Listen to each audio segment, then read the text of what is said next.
नमस्कार, मुद्दा देख रहे हैं आप और मैं हूं आपके साथ ज्योति सांगवान। हरियाणा में निकाय चुनाव के शंखनाद के साथ ही सियासी उबाल भी देखने को मिल रहा है। बीजेपी जीत के सिलसिले को बरकरार रखने के प्रयास में है। कांग्रेस अपने हार के सबक के साथ ही जीत का स्वाद चखने की कोशिश में है। उम्मीदवारों को लेकर मंथन पूरा किया जा रहा है और लिस्ट का इंतजार हालांकि अभी बाकी है। अहम विषय को लेकर चर्चा होगी, उससे पहले एक रिपोर्ट आपको दिखाते हैं।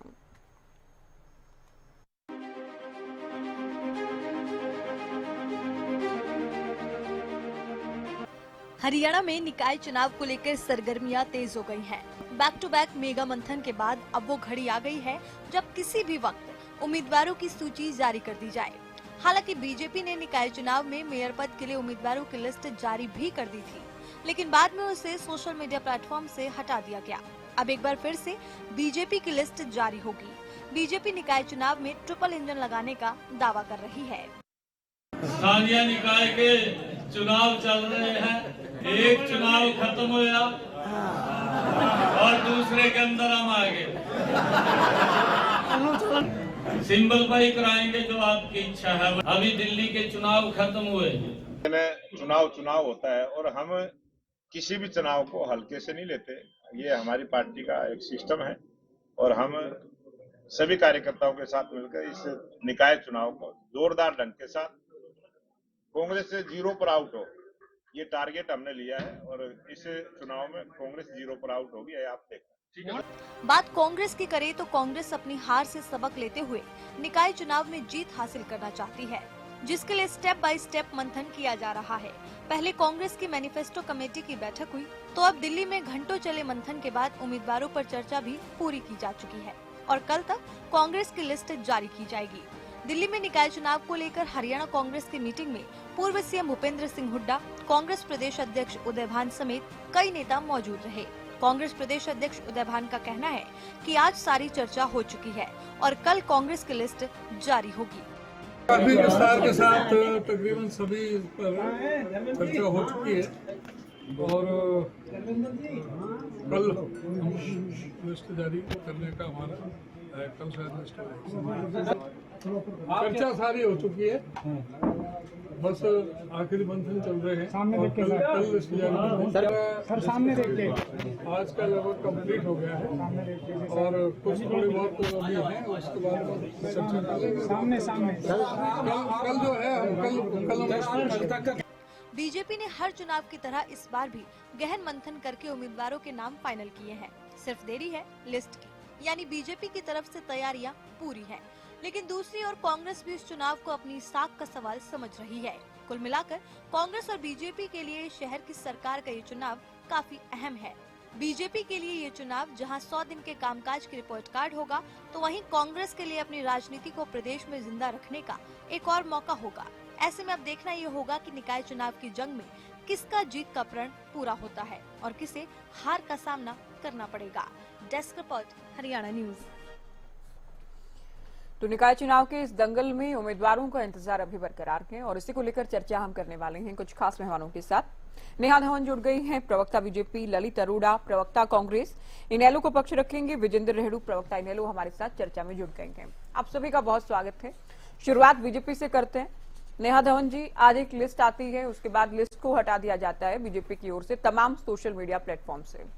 सबसे पहले आपसे जानकारी चाहेंगे, ऐसा क्या था और अब जो लिस्ट आएगी उसमें किस तरह की तब्दीली या बदलाव देखने को मिलेगा? ज्योति जी, सबसे पहले तो देखिए मैं ये इस बात का क्लैरिफाई आप सबको कर दूं कि जो लिस्ट सोशल मीडिया पर आई थी, उस सोशल मीडिया की लिस्ट को अगर आप ध्यान से देखेंगे तो नीचे किसी का सिग्नेचर नहीं है। नाम प्रदेश अध्यक्ष का जरूर लिखा हुआ है उस लेटर हेड पर, लेकिन सिग्नेचर किसी के नहीं है। तो इस लिस्ट की ये ऑथेंटिसिटी के बारे में जो है वो हम ये बात इसलिए आकर बाहर बोलनी पड़ी कि ये लिस्ट हमारी नहीं है। नहीं, बीजेपी हरियाणा का आपका जो खुद हरियाणा बीजेपी का जो पेज है उस पर शेयर की गई है, जो व्हाट्सएप ग्रुप है उसमें भी शेयर की गई है खुद बीजेपी नेताओं की ओर से। उसके बाद बीजेपी नेता खुद ही लिखकर जानकारी दे रहे हैं कि बाद में लिस्ट आएगी। तो ये ऐसा तो नहीं है कि क्या आप इसको फेक कहना चाह रहे हैं? फिर बिल्कुल उस पर हस्ताक्षर नहीं थे, सिग्नेचर नहीं थे मोहनलाल बडोली की, बिल्कुल क्लियर थे। मुझे लगता है कि सिग्नेचर नहीं है। हाँ, बिल्कुल सिग्नेचर नहीं है। मुझे लगता है कि ये किसी की गलती से जो है पहले ही लिस्ट फाइनल होने से पहले ही शेयर कर दी गई, और इसमें कहीं ना कहीं कोई ना कोई जो है अड़चन जरूर हो सकती है, क्योंकि इस पे अभी कोई क्लैरिफिकेशन नहीं हुई है कि ये किसी से गलती से शेयर हुई है। बट ये लिस्ट फाइनल नहीं है, क्योंकि फाइनल लिस्ट होने के बाद अप्रूव होता है, साइन होते हैं और उसके बाद डिस्पैच होती है। ये एक नॉर्मल प्रोसेस है, आप जानते हैं। बीजेपी में कोई भी लेटर हेड जब इशू होता है तो विद सिग्नेचर होता है, बिना सिग्नेचर तो किसी ना किसी गलत फहमी की वजह से मुझे लगता है ये शेयर हो गई है, बाहर आ गई है। तो अभी मुझे लगता है कि इस पर अभी हम पूरी तरह से रिलाई नहीं कर सकते कि लिस्ट यही है, यही रहने वाली है। पहले से जो समय से पहले जो है वो आउट हो गई लिस्ट या क्या है, अभी इस पर मुझे लगता है कि थोड़ा सा समय हमें और इंतजार करना पड़ेगा। अब हमारे ही सभी जो सोशल मीडिया प्लेटफॉर्म है, चाहे हमारे संगठन के जो प्लेटफॉर्म है, उन पर भी यही इन्फॉर्मेशन हमने डलवाई है कि अभी ये लिस्ट फाइनल नहीं है, क्योंकि ये फाइनल थी ही नहीं। अगर फाइनल होती तो इस पर सिग्नेचर जरूर। अच्छा, जिनके नाम है लिस्ट में मानेसर के अलावा बाकी सभी निगम के जो मेयर के उम्मीदवारों के नाम हैं, हमने कई को फोन लाइन पर जोड़ा, सभी खुशी मना रहे हैं अभी से। अलग अलग अपने सोशल मीडिया हैंडल से हाईकमान का भी धन्यवाद कह दिया गया आगे। देखिए, परमात्मा करे कि उनकी खुशी बरकरार रहे और लिस्ट यही ही हो, इसमें कोई नामों की तब्दीली नहीं आई, क्योंकि किसी की भी खुशियां जो है वो देकर छूटनी नहीं चाहिए। और मुझे लगता है कि जब लिस्ट आउट हुई थी तो किसी का भी ध्यान नहीं गया सिग्नेचर पर, और जब हाईकमान ने देखा तो मुझे लगता है उस पर एक्शन हुआ है। और जो लोग बधाई दे रहे हैं उनके लिए तो उस वक्त तो बधाई लेने का और देने का माहौल था, और अभी थोड़ा सा समय विलंब और हुआ है, और मैं तो यही प्रार्थना करूंगी कि उनकी खुशियां बरकरार रहें। ठीक है, ललित अरोड़ा जी, आप लोगों की कल आ रही है फिर लिस्ट? मानेसर का उम्मीदवार हालांकि आप लोग उतार चुके हैं पहले। जैसे अभी पार्टी अध्यक्ष जो है, प्रदेश अध्यक्ष ने आपने बयान सुनवाया उनका कि आज अंतिम दौर में चल रहा है चर्चा, तो नेचुरली कल तक लिस्ट आ जाने की संभावना है, कल शाम तक भी आ सकती है। तो कल शाम तक आप लोग लिस्ट जारी कर देंगे। पालिका का चुनाव हालांकि आप लोग नहीं लड़ रहे हैं, निगम मेयर का लड़ रहे हैं, परिषद चेयरपर्सन का आप चुनाव लड़ रहे हैं, किस तरह की तैयारी पार्टी की, अरोड़ा साहब? देखिए, जहां तक पार्टी पूरा साल ही पार्टी चुनाव के मोड में रही है, पहले लोकसभा फिर विधानसभा, और अब जो है निकाय चुनावों की तैयारियां जिसको आप कह रहे हैं, हमारी तैयारियां पहले से अच्छी हैं, और ओवरऑल परसेंटेज ऑफ वोट जो है विधानसभा में हमारा 39% था, तो उससे पार्टी उत्साहित है। और इसमें निगम चुनाव में तो खासकर विशेषकर बहुत अच्छा जो है प्रदर्शन होने वाला है, और बाकी सभी चुनाव में भी हम भाजपा को जरूर कड़ी टक्कर देंगे और जीतेंगे। रेड्डी साहब, आप लोगों की भी क्योंकि बैठक हुई निकाय चुनाव को लेकर, अलग अलग जिलों पर बड़े नेताओं की जिम्मेदारी लगाई गई, क्या फीडबैक या रिस्पांस वहां से मिल रहा है? हाँ ज्योति जी, ऐसा है, कल या परसों तक हमारे नामों की लिस्ट आउट हो जाएगी। कल वो रिपोर्ट देंगे हाईकमान को, और उस पर विचार विमर्श करके या तो कल शाम तक या फिर परसों 16 तारीख को लिस्ट आउट हो जाएगी। इंडियन नेशनल लोकदल पार्टी मजबूती के साथ चुनाव लड़ेगी, और हम सिंबल प्लस समर्थन डबल S के ऊपर हम इस इलेक्शन में जा रहे हैं। जो साथी हमारा सिंबल लेना चाहेगा उसको सिंबल पर लड़वाएंगे, और यदि कोई समर्थन से हमारा साथी उतरता है तो हम उसको समर्थन देकर के चुनाव लड़वाने का काम करेंगे। बात ये भी और करें, समर्थन जो है ना, अच्छा रेड्डी साहब, आवाज डबलिंग नहीं मैं सवाल पूछ रही हूँ टोक कर आपसे, चलिए मैं फिक्स कराती हूँ पीसीआर से, इको हो रही है। रेड्डी साहब, ये जो समर्थन की बात कर रहे हैं, क्या ये केवल पालिका के लिए है या फिर निगम के मेयर के लिए भी आप लोग केवल समर्थन भी कर सकते हैं, बिना सिंबल के भी लड़ सकते हैं केवल समर्थन देकर? हाँ बिल्कुल बिल्कुल बिल्कुल, हम निगम के लिए भी यदि कोई साथी, हमारी कोशिश रहेगी कि हम अपने सिंबल पर लड़वाएंगे, लेकिन यदि कहीं कोई मजबूत साथी हमें मिलता है जो जिताऊ उम्मीदवार होगा, और वो यदि कहता है कि भाई आप हमारा समर्थन करो, तो हम समर्थन से भी उसको लड़वाने का, निगम के चुनाव का भी काम करेंगे। और दूसरी बात, जैसे देखो ज्योति जी, जो हालात अभी, मैंने कल परसों भी मैं आपके साथ डिबेट पर था, मैंने परसों भी एक बात कही थी कि जो हालात कांग्रेस के हुआ करते थे वो बीजेपी के होने शुरू हो गए हैं। अभी हमारी बहन नेहा जी ने तो सफाई देने की बड़ी कोशिश की कि ये फाइनल लिस्ट नहीं थी, फाइनल लिस्ट नहीं है, सिग्नेचर नहीं है। ये तो सभी को पता लग गया, वैसे वापस ले गई तो फाइनल नहीं थी, लेकिन आखिर वापस क्यों ली गई? इसके पीछे बहुत बड़ा एक इनकी आपसी फूट है, आपसी मनमुटाव है। इसके ऊपर जो क्लैश छिड़ा है, इस वजह से इसको वापस लिया गया है।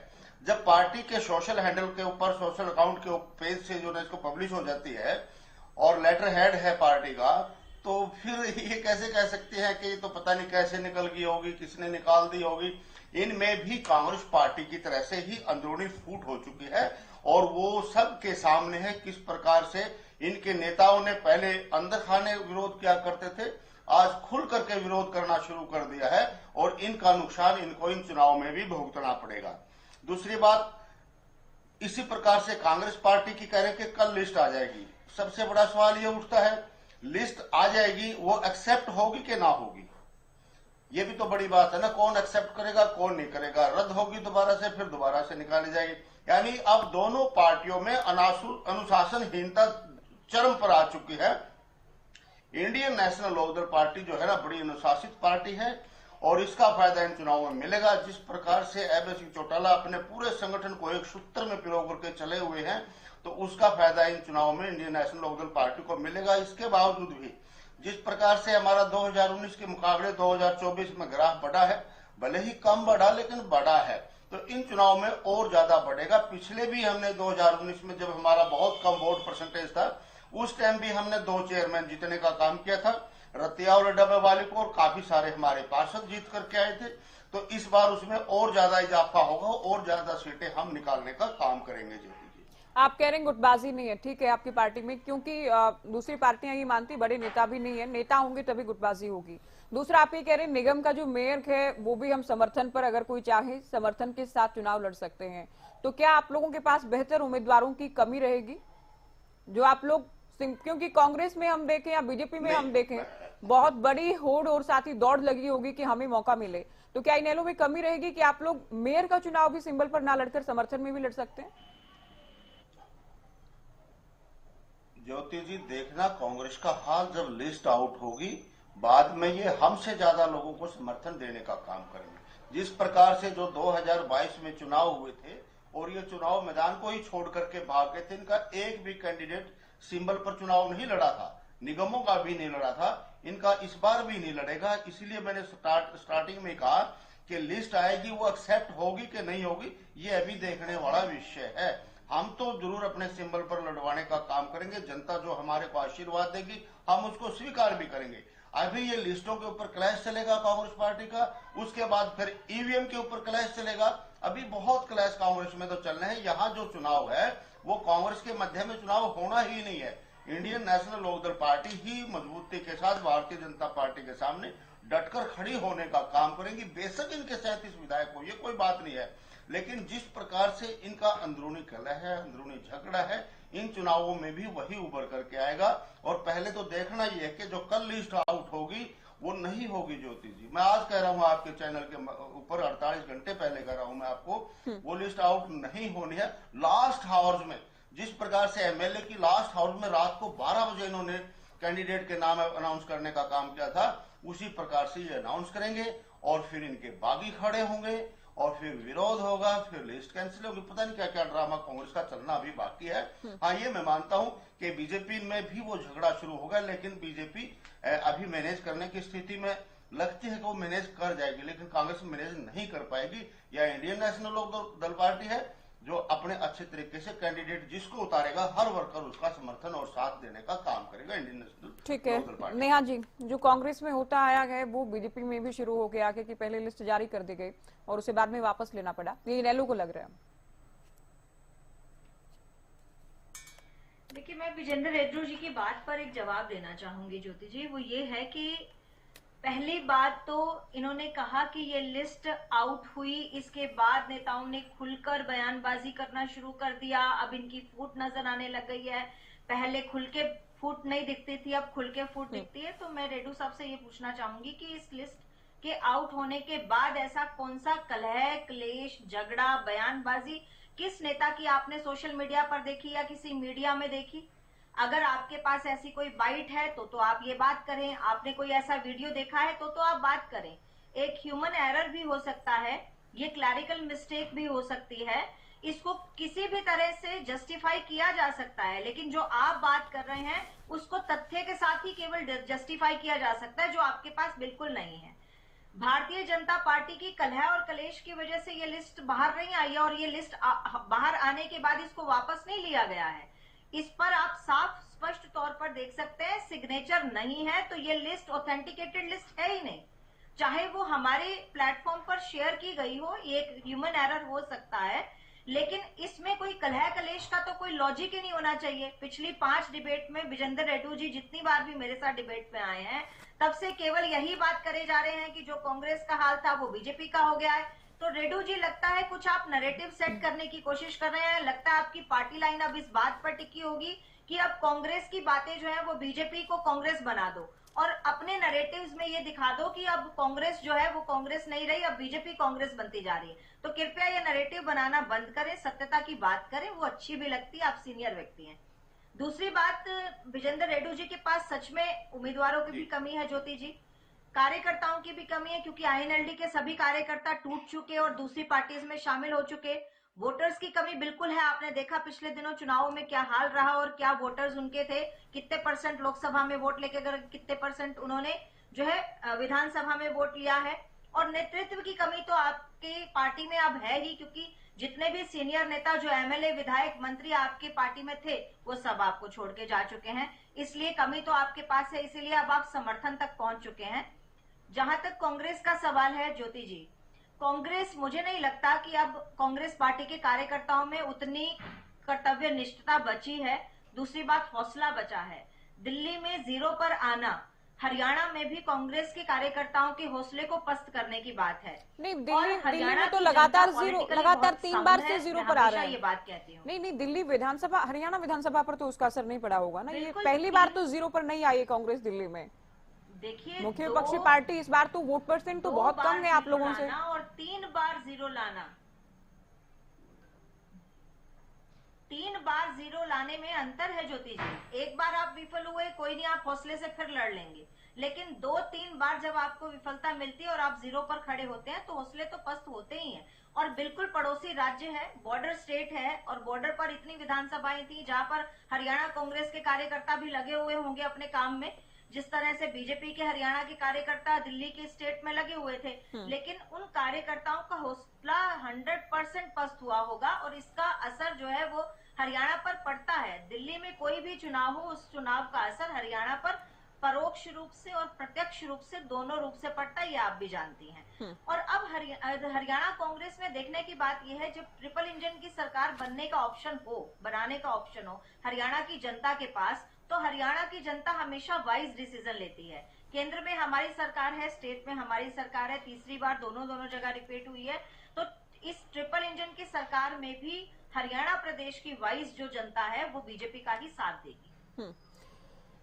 अरोड़ा साहब, मोहनलाल बड़ोली भी कह रहे हैं 0 पर आउट करेंगे आप लोगों को शहरी सरकार में भी।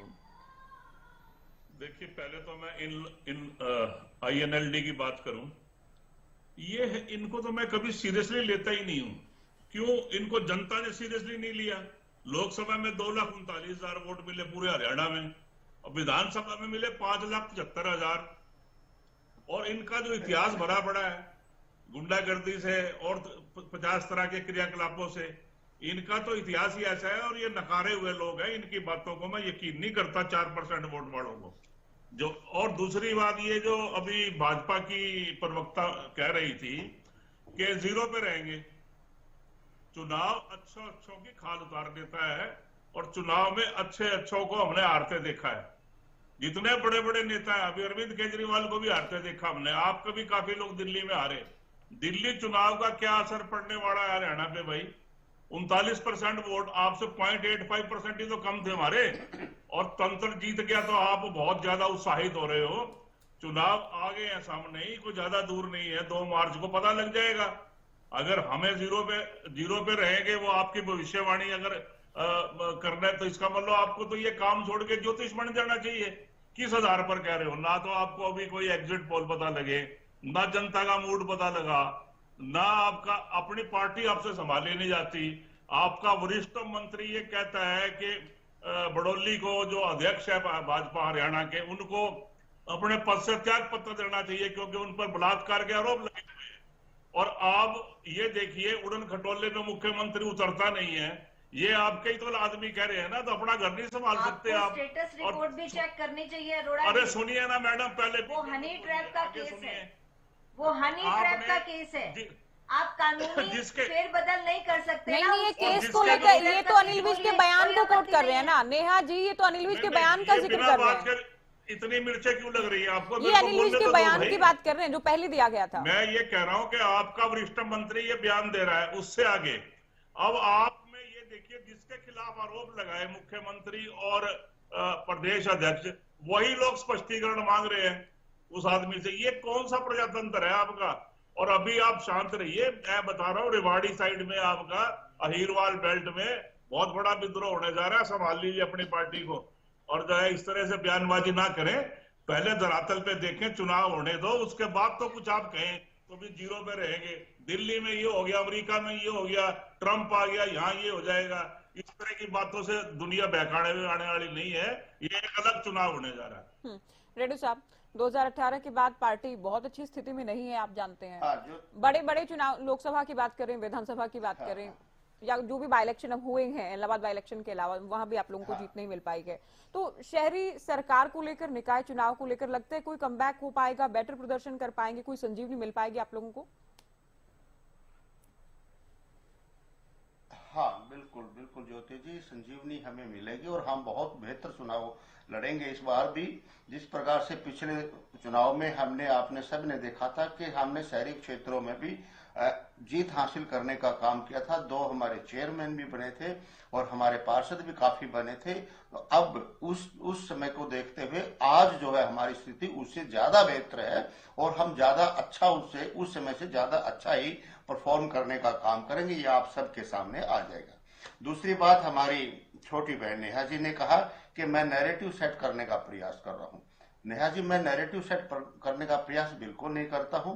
ये आपके सामने है जिस प्रकार से आपके सीनियर लीडरशिप जो है आपकी सरकार की ही कमियां निकाल रही है। आपको 11वां साल शुरू हो चुका है हरियाणा प्रदेश में, और यदि आपके सीनियर लीडरशिप ये कहे कि नागरिक हॉस्पिटल को रेफरल केंद्र बना दिया, आपकी सीनियर लीडरशिप ये कहती है कि जो पार्कों का हालात खराब है, आपके लीडर ही ये आपके मंत्री ये कहते हैं कि सीवर की व्यवस्था सही नहीं है, पीने का पानी सही नहीं है, और आपके कैबिनेट स्तर के मंत्री कहते हैं कि लोग, जनता से पैसे वसूल किए जाते हैं काम के बदले में। तो ये फूट नहीं तो और क्या है। और आपके ही सीनियर वरिष्ठ लीडर कहते हैं कि हमारा मुख्यमंत्री तो उड़न खटोले में घूमता है, जमीन पर आकर के देखता ही नहीं है। ये सारे के सारे सबूत आपके सामने है। ठीक है, आप मैनिपुलेशन करके बात को घुमा देते हो, एक अच्छी बात है। तो ये सबके सामने है, ग्राउंड पर है। दूसरी बात, आपने कहा लेटर में ह्यूमन एरर हो सकती है। नेहा जी, एक इतनी बड़ी पार्टी जो अपने आप को विश्व की सबसे बड़ी पार्टी होने का दावा करती है, और उसके सोशल मीडिया का जो उनका सोशल जो अकाउंट्स है, उस पेज से आपका लेटर पब्लिश होता है और ये कंप्यूटर जनरेटेड लेटर होगा, मैंने देखा नहीं है। और यदि कंप्यूटर जनरेटेड है और उसके नीचे मोहनलाल बड़ौली नीचे अध्यक्ष लिखा हुआ है, तो मेरे ख्याल से वहां सिग्नेचर की जरूरत नहीं होती है। जो कंप्यूटर जनरेटेड लेटर है उस पर signature is not mandatory. Neha ji, आपको भी पता है इस बात का। वो निकला है पार्टी की तरफ से, वो निकला है सहमति से, सभी की सहमति से, लेकिन उस पर विवाद खड़ा हुआ है, इसलिए तुरंत उसको वापस लेने का काम किया है। सिग्नेचर तो मैंडेटरी है, विदाउट सिग्नेचर तो ये कोई भी टाइप करके लेटर पे कोई भी निकाल देगा। एक मिनट बहन जी, सिग्नेचर इज मैंडेटरी सर। बहन जी, एक मिनट। दूसरी बात आपने कही है कि हमारे पास नेताओं की कमी है। निसंदेह हम तो हर बार स्वीकार करते हैं इस बात को। जब हमारी पार्टी टूटी तो हम तो बिल्कुल कहते हैं ना, दीवार के कमर लग गई थी हमारी, इसमें कोई शक नहीं। हम तो मानते हैं भाई, हम कांग्रेस की तरह थोड़ा किसी को दोष देंगे भाई अमित शाह ने हमारी पार्टी को तोड़वा दिया या मोदी जी ने तोड़वा दिया। हम नहीं कहते किसी को, हमारी पार्टी टूट गई, हमारे नेताओं का कसूर था जो तोड़ करके गए, चाहे किसी के भी बहकाए में उन्होंने तोड़ने का काम किया हो। और उस टाइम हमारी बिल्कुल कमर भीत कर लगी थी। उसके बाद दिन प्रतिदिन चौधरी अभय सिंह चौटाला के नेतृत्व में उनके कुशल जो उनका अनुशासन लेकर के चलने में और सभी लोगों को एक साथ जोड़ करके चलने में हम 2.5% से 5% के लगभग पहुंच गए हैं नेहा जी, और धीरे धीरे और आगे बढ़ेंगे। आप तो शीर्ष पर जा चुके हो, कांग्रेस तो है नहीं। अभी ललित अरोड़ा जी ने गलत आंकड़ा उल्टा बोला गया है इनसे। इन्होंने कहा कि लोकसभा में हमारे को 45,000 वोट मिले और विधानसभा में 75,000 मिले। ऐसा नहीं था ललित जी, हमारे को लोकसभा में 80,000 वोट मिले थे और विधानसभा में लगभग 5% हमारे को वोट मिले थे, वो 45,000 नहीं थे।